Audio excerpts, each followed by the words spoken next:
ठरलं तर मग या मालिकेच्या येणाऱ्या भागामध्ये आपण पाहणार आहोत की विलास खून प्रकरणासाठी अर्जुन सायली आश्रमाच्या आजूबाजूला चौकशी करत असतो, तेव्हा त्याला एका घरामध्ये लहान पोरगा सांगत असतो की हे दोघं जण आले होते. हे दोघं मला ओढून निघून गेले आणि एक मुलगी आली आणि ती आश्रमात गेली. तेव्हा अर्जुन बोलतो, कोण होती ती मुलगी?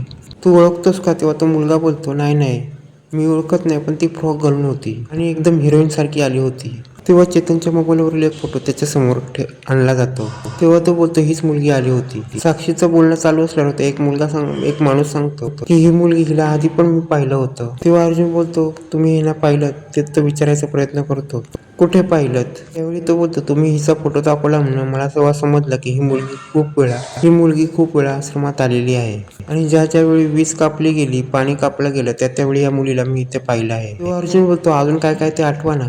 तेव्हा तो माणूस बोलतो, हिला मी प्रियाबरोबर पाहिलं होतं. तेव्हा अर्जुन बोलतो, हेच तर पुरावा मला पाहिजे होता. तेव्हा अर्जुनला सगळं सत्य समजलं असताना तो बोलतो, ह्या पोरीला पाहिलं? तो बोलतो, हो. तेव्हा अर्जुन बोलतो, तुम्ही केव्हा पाहिलं? खून व्हायच्या अगोदर काय खून व्हायच्या नंतर? तेव्हा अर्जुन त्याला बोलतो, तुम्ही कोर्टात साक्ष देऊ काय? तेव्हा तो माणूस बोलतो, हो मी कोर्टात साक्ष देऊ शकतो. तेव्हा अर्जुन ठरवतो की महिपत, त्यांचं साक्षी आणि ही प्रिया हे सगळे एकत्र आहेत ह्या खुनामध्ये. तेव्हा आपल्याला कोर्टात खूप मोठा पुरावा मिळालेला आहे. तेव्हा ती आश्रमातील बाजूची लोक स्वतःच्या जीवाचा हे करून मधुबनसाठी या केससाठी लढण्यासाठी तयार होतात.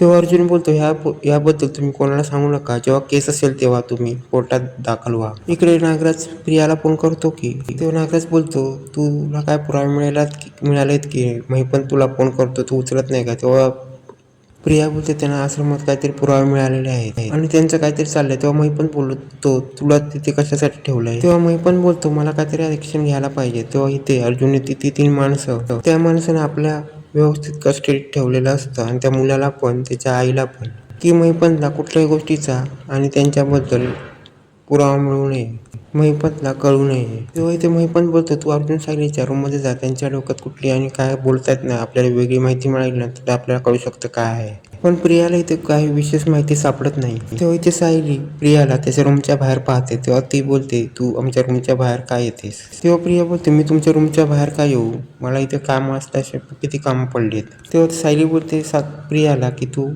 साक्षीसाठी पुरावे जमा करतेस आणि तू आमच्याकडनं सगळी माहिती घेतेस, म्हणून तू लपून लपून आमच्या रूमच्या बाहेर येतेस आणि आतमध्ये यायला पाहतेस. तेव्हा इथे सायली पूर्णाईला सांगते, ही सारखी आमच्या रूमच्या बाहेर येते आणि आतमध्ये यायला पाहते. तेव्हा पूर्णाई बोलते, तू त्यांच्या रूममध्ये सारखी जायचं नाही आणि बाहेर पण राहायचं नाही. आणि असं सांगत पूर्णाईने प्रियाला चांगली धमकी दिलेली असते. दुसऱ्या दिवशी कोर्टात केस चालू असताना इथे मधुभाऊ निश्चिंत असतात, कारण की ते काय झालं तरी माझा जावई बापू मला निश्चिंत सोडू शकतो, मग ते निश्चित असतात. आणि इथे प्रियाची जमानी सोडवण्यासाठी इथे रविराजना बोलवलं जातं आणि काय झालं ते त्यांना आपल्या मुलीची काळजी असते. तेव्हा इथे प्रियाला करड्यात बोलवतात. अर्जुन प्रियाला बोलतो, तुम्ही खुनाच्या रात्री तिकडे होता, मग तुम्ही मधुभाऊंना का नाही दिसला? तेव्हा प्रिया बोलते, मधुभाऊ विलासरावांना गोळी झाडत होते आणि मी तिकडे गेले होते, त्यांनी मला पण मारलास. तेव्हा अर्जुन बोलतो, विलास आणि तुम्ही एकत्र तिकडे गेलात, मग तुम्ही वेगळे का झालात? तेव्हा सायली बोलते, मी आणि विलास एकत्र गेलो नव्हतो आणि पोट दुखत होतं म्हणून मी केमिस्टच्या दुकानात थांबले होते आणि तोपर्यंत तिथे विलास तिकडे गेला आणि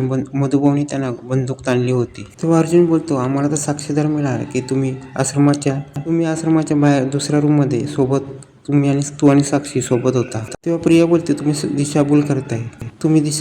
तेव्हा अर्जुन बोलतो, तुम्ही साक्षीला ओळखता का? तेव्हा प्रिया बोलते, तिला मी साक्षीला एकदा पाहिलं होतं, तेव्हा ती आमच्या आश्रमासाठी मागणी करायला आली होती. आश्रमाची मागणी करायला आली होती, पण आम्ही त्यानंतर तिला कधी पाहिलं नाही आणि तेव्हा आधी पण कधी पाहिलं नाही. तेव्हा अर्जुन बोलतो, आपण आता साक्षीदार बोलूया आणि नक्की काय घडलंय ते कळेल.